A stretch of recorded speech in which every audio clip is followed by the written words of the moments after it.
Hello everyone, my name is Martin Sundqvist. I'm a senior consultant and associate professor at the Department of Laboratory Medicine, and I'm a clinical microbiologist working at Örebro University Hospital and also associated with Örebro University. Today I will talk to you about clinical microbiology, basic clinical microbiology. So welcome. We have some learning outcomes for today. It's first to understand the difference between microbiology and clinical microbiology. It's second to understand the role of clinical microbiology in clinical care of patients, and also to understand the different diagnostic approaches used in clinical microbiology. So let's start with the difference between general microbiology and clinical microbiology. If we are looking into our surroundings or nature, we will find microorganisms, as you know, everywhere.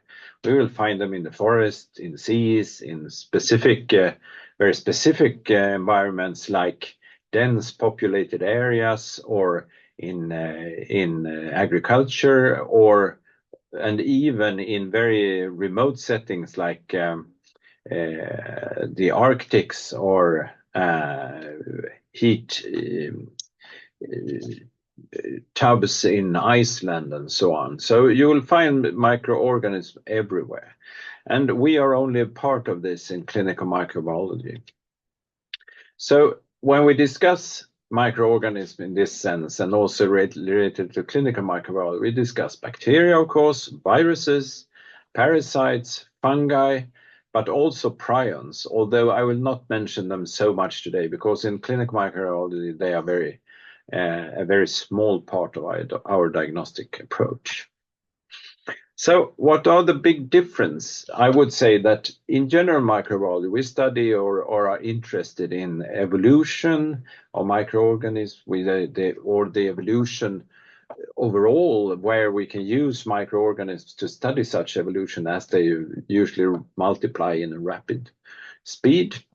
We can study the interplay between microbes and also very large communities, and also interplay between microbes and host, and just be interested maybe in specific responses or specific antibodies and so on.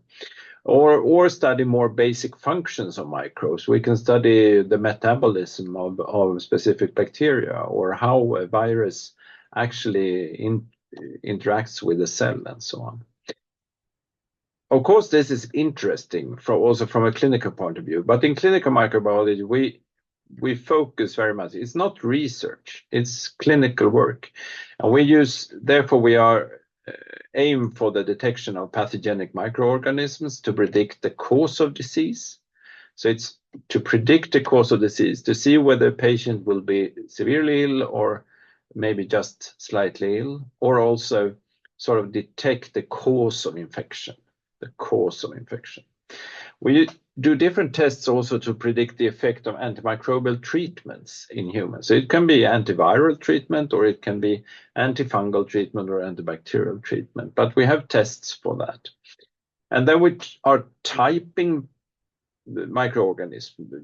Sometimes it's just to type to a specific species, like saying if it's Escherichia coli or Staphylococcus aureus. But we also type to verify, rule out, or in some cases when we type from a regular point of view, detect unwanted transmission of pathogens. So that is also a part of clinical microbiology. All of these things are under a roof of standardization and quality assurance policies and so on.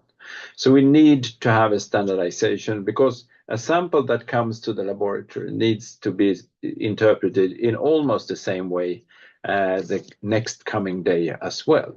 So it's important that we not just guess or do some research in the lab. That's another part. But we need to do a standardized diagnostic procedure.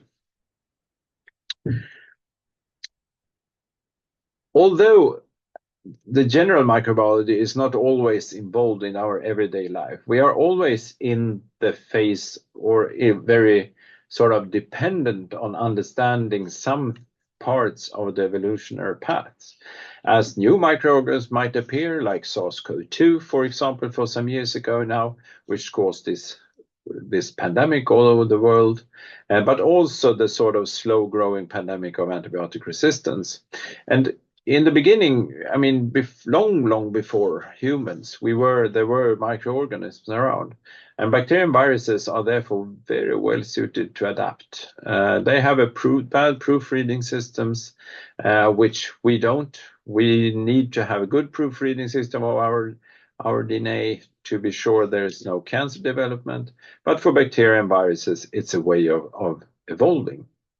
It's always the survival of the fittest in a particular environment. So if we are in an environment with very high salt concentrations, bacteria that can handle that will continue to survive, whereas the others will not. And the same with antibiotics. And antibiotics have been around. Antimicrobial substances are usually produced somewhere in nature. Just the basic example of penicillin, which was found from a mold growing on a bacterial agar, is one of these examples. And on the picture on the right of the screen, you will see a great example of where a artist in this case, or at least a microbiologist with high skills in how to, or close to being an artist, has provided us a very nice culture using different mechanisms of different bacteria to be able to produce this beautiful picture. And if you want to see more of that, you can go to this agar art on asm.org. They have a competition every year if you haven't seen it. It's worth looking at. And remember, microorganisms are always ahead of us. We will always adapt in different ways to what the microorganisms are doing. So we have to be aware of that. So some take-homes from this discussion on microbiology and clinical microbiology. Microbiology is not directly translated to clinical microbiology. In clinical microbiology, we focus on microorganisms that cause infections, and we have standardized methods to detect them, and I will go through some of those later on. And microorganisms are always ahead of us. We have to remember that. We will never be ahead of the microorganisms. That would be unexpected according to evolutionary paths. So now I'd like to give you some parts on the clinical microbiology as a clinical tool. A patient enters the hospital or a primary healthcare center with a suspicion of a clinical infection, basically. So it can be a fever or maybe coughing or problems with the urinary tract or diarrhea or something like that. From that patient, the physician decides what to sample. So usually we aim for the bug. So if it's a microorganism that is usually found in the throat and the patient is having a pain in the throat, then we will take a throat swab and so on. Sometimes, though, we need to make a proxy of that. We don't have the infected site at hand.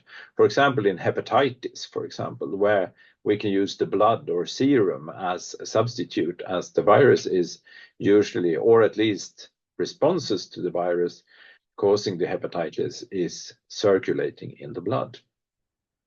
And the sample will then be referred with a short clinical note to the clinical microbiology laboratory. And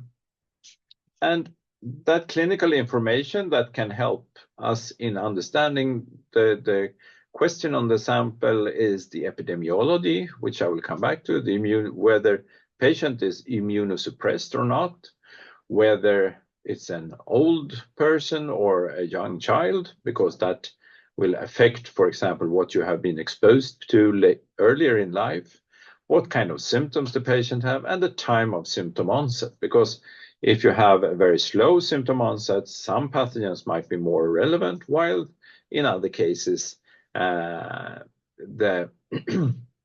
very short window of symptoms, and then you will have maybe other pathogens that you have to consider. And so in the same sample can have different phases, basically. So it's very important with this kind of information. So why is that information important then? Well, for example, if we take malaria, this is not, if a patient enters a Swedish hospital with fever, the question is not usually whether the patient has malaria or not, because if you have not been exposed, you have not been in a country where malaria is present, the suspicion of malaria is so low, so you basically cannot have the infection. So it helps us then in what microorganisms to look for. So if the patient has been recently in a malaria-affected area of the world, like sub-Saharan Africa, then we should have that in mind if the patient have a high fever, for example. So this can help us what our microorganisms to look for. It can also increase the predictive value. For example, a bacteria in urine can be found and are in most cases not pathogenic unless the patient has symptoms. And if they have symptoms, we consider the bacteria as a possible cause of the infection. So there are so many different situations where we need the clinical information. Further, there can be decisions on what antibiotics to be tested to susceptibility. If the patient is on a specific drug, then we can usually test for that. Maybe not always, but sometimes. And we also for our evaluation of the result. For example, if a patient have a clinical question on Borrelia infection, for example, then it's very important to know whether the patient has been infected before, whether it's 4 weeks ago, 6 weeks ago, the symptoms started, or all this kind of information to be able to interpret the serological result of the sample. Then when you take a sample, it's always important that you consider sort of the cause. Why should I take a sample? Is it because I want to change the direction of the treatment, or why do I need the sample? It's not just good to know. You need a question. And you also need then to state the sampling site. It's important for us in the microbiology lab to know whether the sample is from, for example, the shoulder or from close to anus, for example, because there are different bacteria that are expected in the normal flora. So the sampling site is important. It's also important to use correct sampling materials. There are specific tubes and specific swabs for specific cultures. And that is because we want the bacteria or viruses, in some cases, to live and not be overgrown by other things when they come to the laboratory. In some cases, we like the microorganisms to actually be deactivated in the tube, like, for example, sampling for Ebola in some case, some surroundings and so on. But usually we like the microorganisms to be culturable when it enters the lab. And then we have different sampling techniques. On the right, you can see a wound, and that wound needs to be first cleaned and maybe debrided, and then you have to take a sample from the edge of the sample, not from the middle where it looks very sort of purulent or so, because there will be bacteria, but they are not important for the infection. It's close to the healthy part of the wound where we should take the sample. Then you need to have different transport conditions. Some samples needs to be transported quickly to the laboratory. Some would benefit from being cold, and so on. And then also a timing issue, of course, both in the sampling, so you haven't not, for example, given antibiotics before the sampling. So the timing of the sampling is also important. And also in considering the timing of the infection, because, for example, for some pathogens in the airways, they might be present in the airways for a couple of days, and then they will disappear, and you will just have the sort of inflammation left. So if you need a sample from nasopharynx, for example, it's important that you actually get into the nasopharyngeal area and does not end up in the nose. Just and as in the picture here, you can see how far actually you go straight back into the nose to reach the nasopharyngeal area. And I can add those type of sampling techniques are a part of, for example, medical education and for nurses and so on, how to take samples. Then we have many considerations to think about in the microbiology lab. We have methodological considerations, but also practical considerations. And from the methodological considerations, there can be varying amounts of the microorganism. In some cases, huge amounts, millions of bacteria, and in some cases, only a few. So we need high sensitivity usually in our assays. We have many microorganisms that are also similar to each other, which means that the specificity of the test needs to be very good. And we have to decide, and that is sort of a basic microbiology principle, clinical microbiology principle. Should we aim for detection of microorganisms, like in the case of in a bacteremia patient, we look for the microorganism in the blood, or the immunological response to the infection, which is much more common in, for example, virology, where it's harder to culture the microorganism, or some bacteria like rickettsias or borrelia, where we are not able in routine microbiology to culture them, basically.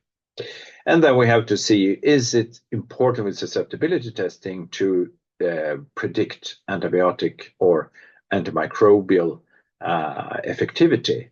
In some cases it is, in some cases it's not. So we need to have that also in consideration.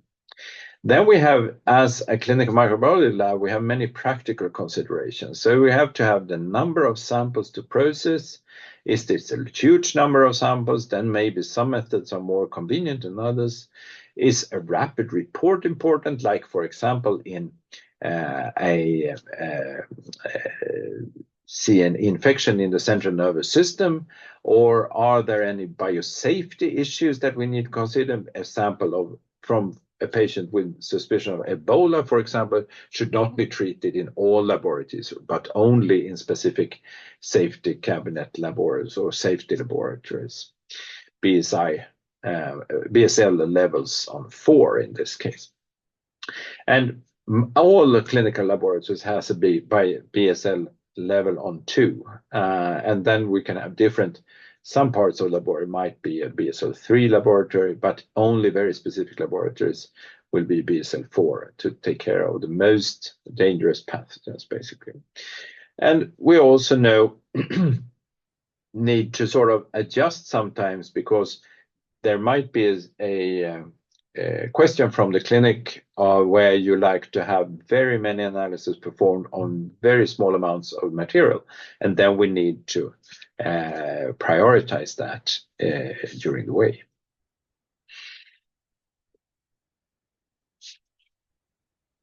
Sorry. Then I usually tend to say that we also need to discuss microbiologistics. This is more of a funny term, but it's how all these aspects on how we should handle a sample can be introduced to microbiologistics. But it also includes, how do we work in the lab? How do we take care of the samples? How do we report the samples back to the clinician? And in what way are our samples also discussed in the clinic or handled in the clinic? So microbiologistics is something I think we need to work with in clinical microbiology labs all the time, basically.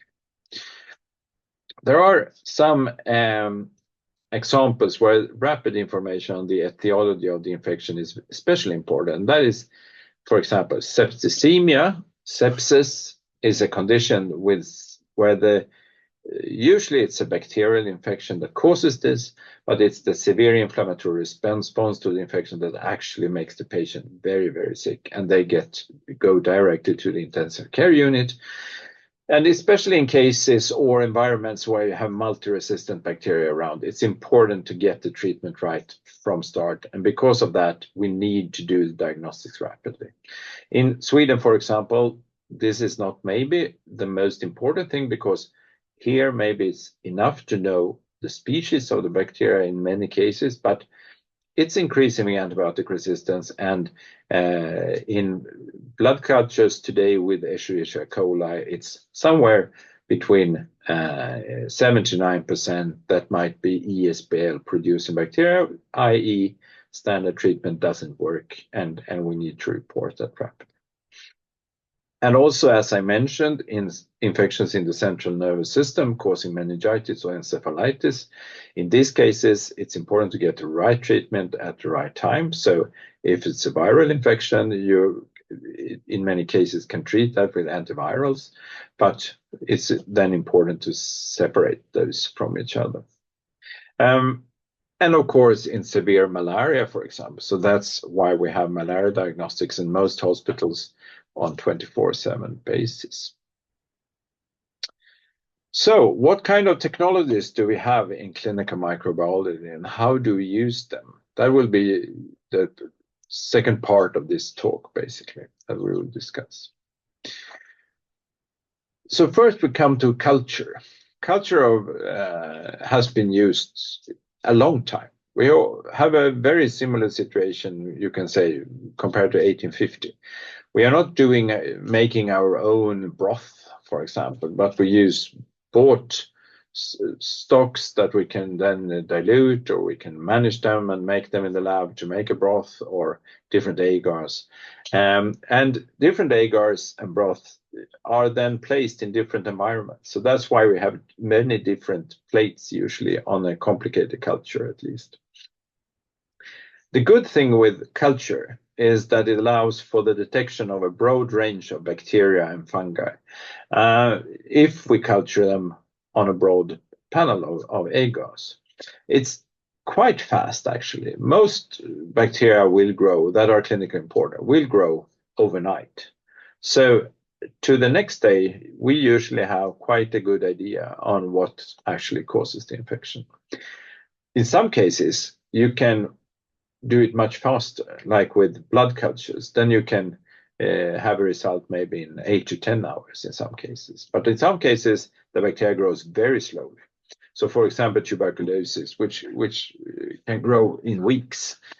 So there are large differences. Viruses are hard to culture. You need cell lines, of course, and that are very impractical in the clinical laboratory. So as of today, culture is just used for bacteria and fungi, you can say, in clinical microbiology. It can be automated, as you can see on the picture down at the right, with full automation systems where you have a digital reading of the plates, or at least a photo taken where the physician or technician is evaluating the plates on the screen. And in many laboratories today, some form of automation has been introduced. Then in microbiology, if you have the culture, you grow overnight, there grow bacteria, and you're not really sure of what they are, what kind of bacteria there are. Traditionally, we have used microscopy and biochemical, we use the growth of the bacteria, how fast they grow, and the appearance on the agar plates to evaluate this. But traditionally, we have also used microscopy for gram staining, and also biochemical tests like the APIs or different kind of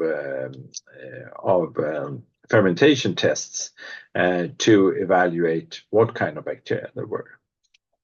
Since 15 years soon, mass spectrometry, 10 to 15 years, you can say, mass spectrometry using MALDI-TOF has totally changed the scene of species identification in clinical microbiology. You just take a little bit of bacteria from the agar, you put it on a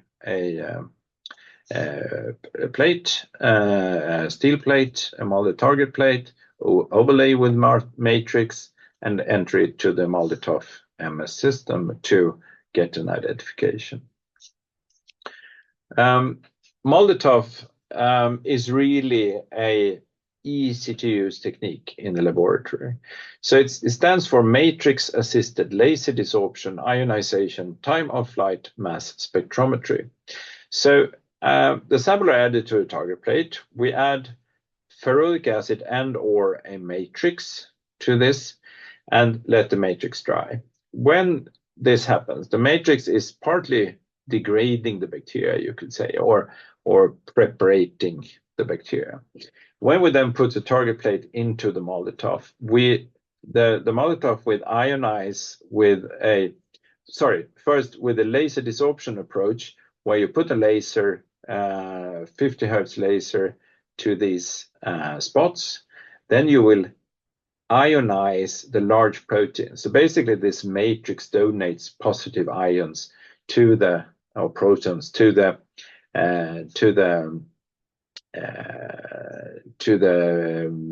proteins, and they are ionized and trapped in an electric field, and then enters a time of flight up to the detection.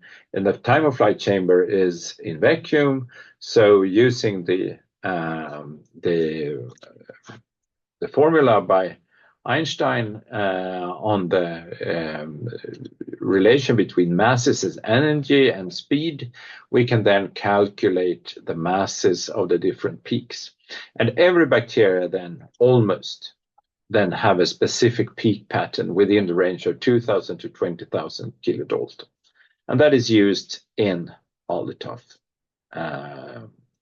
identification. And then you compare these specific peak patterns to a specific database. So this is a standard tool. Then you can also do other things with Molotov. You can subtype bacteria in some cases, not very many though, but in some cases like Clostridioides difficile, which causes severe gastroenteritis in patients who have been treated with antibiotics. Then we can subtype them using Molotov approach.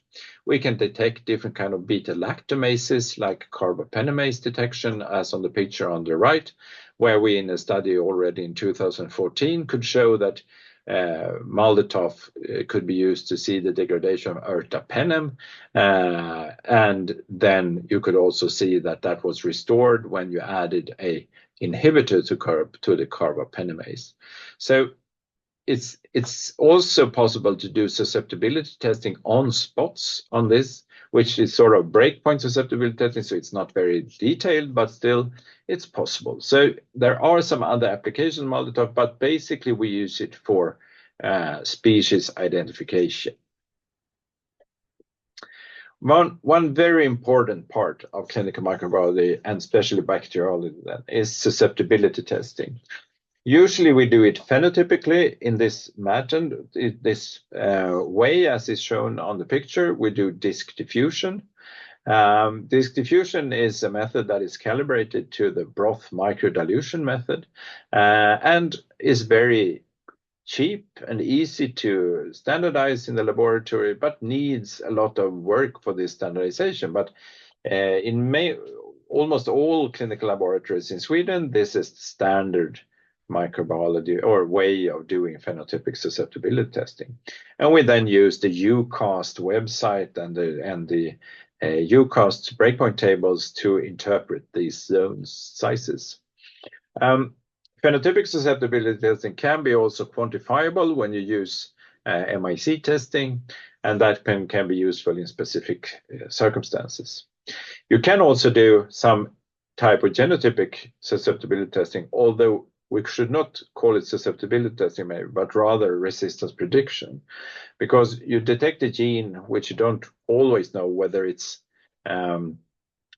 expressed or not, or the grade of expression. So it's a resistance prediction. It's usually a bit static compared to this kind of phenotypic, as you only know how to detect those genes that you actually know about. And it's also can be very expensive in many cases compared to this phenotypic, easy to use susceptibility testing. In this case, the arrow points at cefotaxime, which is a cephalosporin. And as there is no zone around this, it's easy to say that this antibiotic will not work against this bacteria. On the other hand, you have also the ceftazidime zone, which is above the cefotaxime zone.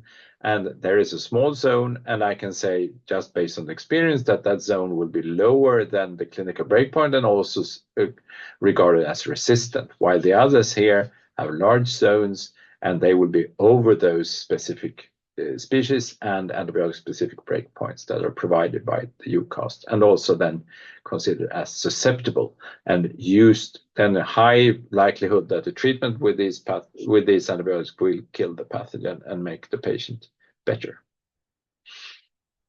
So culture, there are some pros and cons. The pro is that it's well established. It's usually both sensitive and specific. It can be cheap. It allows susceptibility testing, not only resistance prediction, and it allows for the detection of the unexpected resistance. So we don't need to know the mechanism. It's just there, and that's very good in places where evolution is really seen every day. So, and the con of these culture approaches are that they are quite laborsome. It needs technicians in the laboratory. They're hard to automate in many laboratories because of the combination of costs for automation and then also the amount of samples you have. It has a low sensitivity if antibiotics have been administered before the diagnostic sampling has been performed. Microscopy is also old technique. It's really old, actually, older than culture, and it has been used and is used a lot in parasitology, although molecular techniques are increasing in parasitology as well, but it's a good technique in parasitology. We can use it for direct microscopy of molds, tuberculosis, meningitis, for example, and we can also use electron microscopy in the detection of new viruses. So all these techniques has really an importance in the field of microbiology, but in many cases they are now changed to maybe rapid molecular tests and so on. But they will continue to be a part of our diagnostic sort of tool bag in the coming years. They are rapid, available, usually quite cheap, and not always sensitive though. It's important that microscopy needs a certain number of bacteria or viruses to be seen to be able to detect them in the sample. It's laborsome and needs a lot of training, because if you should use it fully, then you need to know what to look for, so to speak. We then have quite many serological tests, as we call them. It's the detection of antigens or antibodies, and usually in the blood or the serum plasma from the patient. So, and the antibodies that we detect are usually IgM and IgG. There could be an IgA test, but usually IgM and IgG is what we look for. There are several benefits of looking on antibodies. It's ideal for screening. It can be very sensitive and in the same time very specific. And in screening, I mean, for example, when we screen blood donors for the detection of hepatitis viruses like hepatitis B and C, HIV, and also syphilis. And that is very cost effective to screen a large number of samples. In our laboratory, we have like 40,000 samples for screening for these coming from the blood donations that are then processed further into erythrocytes, and other parts of the blood can be used for other things and given to patients. So we need to screen them for possible transmission of bloodborne viruses and some bacteria. The negative side of serological tests is that they can be slow, not as a method, but as a technique in detecting acute infection, because it takes a while before the antibodies are actually formed in the body in a way that we can detect them. So the seroconversion between first the sample, which is maybe negative, or 4 to 6 weeks later positive for IgG, or maybe positive in the first place for IgM antibodies, and then 4 to 6 weeks later only positive for IgG, maybe. That's a classical seroconversion of an infection, and it's a very clear evidence that the patient has during this time experienced the infection, but it can then be too slow to be used as a diagnostic test in the specific situation. Sometimes we can use serology as a marker for the different stages of the infection. In this case, it's an example of hepatitis B, and there are different serological tests. There are both antigen tests and antibody tests. So as you can see, if we start from the right, we have a HBs antigen that is the first marker of an infection. And as you can see, this is an acute hepatitis B infection, as the HBs antigen is dropping after a while. Some days or a week later, the total anti-HBC antibodies and the anti-HBC IgM starts to appear. The HBe antigen starts to appear, and the anti-HBe antigen also appears for a long time. And then when the infection is actually cured, in this case by the immune response, the patient will develop anti-HBs antibodies. So as you can see from this picture, by analyzing all these markers, we can actually decide in a way in what stage the patient is of their infection. So in this case, we can stage the infection. We can also discuss the risk of transmission, because we know that in this early stage, when they have HBe antigen, then they are has a high transmission risk. And then we can also evaluate cure, and in some cases immunity, as the anti-HBs antibodies in this case can also be a marker for vaccination response only. So antibodies and the dynamic of antibodies can be used in many ways to detect and stage infections, and has been used for a long time. In some of these cases, we have now changed more and more to molecular biology, but I think serological tests will remain an important marker for several infections, actually. And then, as I have mentioned now for some time, the molecular biology is there. There are QPs, different kinds of qPCRs. There are singleplex ones, multiplex ones, which is much more common today. There are LAMP-based isothermal amplification tests. There are transcription-mediated amplification. You can use PCR plus a sequencing approach using 16S. Those are usually can be very fast. In some cases, only 15 minutes to make a diagnostic test. There can be very specific and sensitive. The cons are that they are always quite expensive. You find what you look for, meaning you only find what you look for. In PCRs, you find the specific pathogens you actually look for, as compared to culture, where you can find different kinds of bacteria, for example. And they can be used sometimes for resistance prediction, but that's not really the most common approach with molecular biology today. But for specific pathogens, that can be done, especially those that are not culturable or takes a very long time to culture. So molecular biology is increasing because it's convenient, it gives very secure results usually, and can be automated to a high extent. And that's why we do like them in the laboratory too. Sometimes can be combined with other diagnostics, or sometimes be there as the only tool. So bacteria that are hard to culture is optimal for molecular biology, like mycoplasmas, uroplasma, chlamydia, mycobacteria, viruses, of course, and especially respiratory viruses and gastroenteritis viruses, which is the infection is now, and you'd like to get a response very rapidly, and growing them are hard, and sometimes it's impossible. So we need to have other approaches. And in those cases, the molecular biology approach with multiplex PCRs, syndrome diagnostics is very convenient. A more modern approach, which we don't really know yet whether how this will be used or if it will be used a lot in clinical microbiology, is the diagnostic metagenomics. And that will be covered by other speakers. So I will just briefly mention it in the context of clinical microbiology. As of today, it's a rare thing to do, but quite soon, I think we will change the 16S based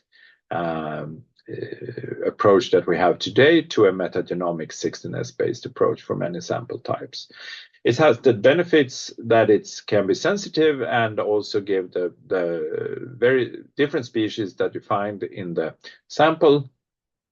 However, we only look on bacteria and there will be no resistance gene detected, and we will get an amplification bias as different bacteria have different numbers of the 16S gene. In shotgun metagenomics, on the other hand, all microorganisms that are in this database can be detected basically and in the sample. But the question now is how to increase the sensitivity of this approach. Is it important to do the depletion of human DNA or not, and so on. And remember, databases and pipelines are under development and they differ quite a lot at the moment. And this type of assays need to be taken into clinical care with some kind of care, because they are both hard to interpret, hard to perform, hard to interpret, and also quite costly. So it's important to use it wisely. And the general aspects of my clinical microbiology then, just to finish up this session, is that we need to have, independent of what kind of method we use, have a standardization. Most clinical laboratories are accredited to keep up that standardization and that quality control. We need a lot of controls. We have kit controls, negative and positive. We have in-house controls that are negative and positive. We also are joining external quality assessment programs like Equalis or QCMD or UK NICAS, for example, which are very good. You get samples to the laboratory that are with specific concentrations or specific microorganisms that you should find. And we have also, from the laboratory, to discuss with the clinicians. We need to communicate the report, whether it's digital or on telephone, that might be different.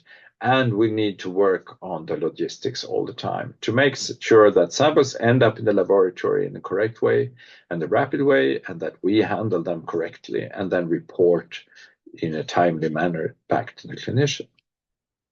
So I think through this soon 45 minutes, we have been touching on these learning outcomes. So I hope you can think that you have learned something from this short summary of clinical microbiology. And if you are interested in clinical microbiology, please contact your local laboratory just to be part of that and see how it works in real life. So with that, I'd like to thank you so much for listening to me during this time, and I hope you have enjoyed the talk. Thank you very much.